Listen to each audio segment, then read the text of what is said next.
नमस्कार. तर इथे वीकेंडच्या वारला म्हणजेच रितेश भाऊंच्या धक्क्यावरती अरबाज जो आहे तर त्याची चांगलीच वाट लागलेली आहे. तर इथे ज्या प्रकारे तो खेळला आहे आणि जो काही विक्टिम कार्ड वापरलेलं आहे यांनी पोरींचं, म्हणजे मुली आहेत जाऊ नको तिथे, म्हणजे येऊ नको तिथे, तर तू का लपवलं त्यांना तिथं, असे प्रश्न त्याला विचारला आहे. म्हणजे तिथं का बरं लपवून ठेवलं, तर फ्रेंच फ्राईज होते ते ओपनली खेळायचं होतं ना तुम्ही सर्वांनी, मग असं सांगितलं का. आणि सूरजने काही कोणाला हात लावलेला नव्हता, काही केलेलं नव्हतं. आणि इथे अरबाजला सांगितलंही, अरे तू तर नाटक केलं होतं तिथं, तर वैभवला सांगत होता की माझ्या हाताला काही लागलं नाही, तरी मी ओरडत होतो माझ्या हाताला लागलं, माझ्या हाताला लागलंय, असं का करत होता तू. तर तसंच सूरजलाही केलं ना तू, खरं खरं बोल, तू सूरजला तसं केलं की नाही.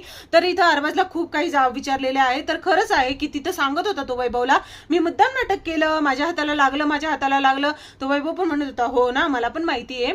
तर इथे सूरजलाही त्यांनी तसंच केलेलं आहे काल, कारण काही कारण नसताना त्याला ओढत होता, उचलत होता, खूप काही, म्हणजे तो टास्कच इतका म्हणजे ताकदीचा वापर झालेला आहे. तर इथे सरांनी चांगलंच त्याचं म्हणजे वाट लावलेली आहे.